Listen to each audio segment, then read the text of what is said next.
आमर आज नाली आंबर बाहागर हो पारनी बोली से गोटा चांदाली भोजन देसी लोक मैंने आज बस खाऊ नाली आंब तुम जो चांदाली भोजन में कौन कहार अच्छी कह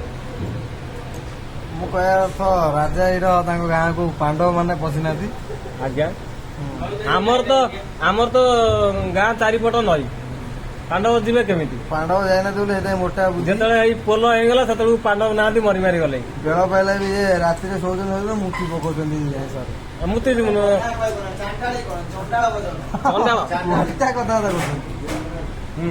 आउ कौन कहार अच्छी कह ना आमर नाली आंब गाँ को जाऊँ आउ कौन किसी कहे भितर तमें किसी कहार अच्छी किछिटा कहूना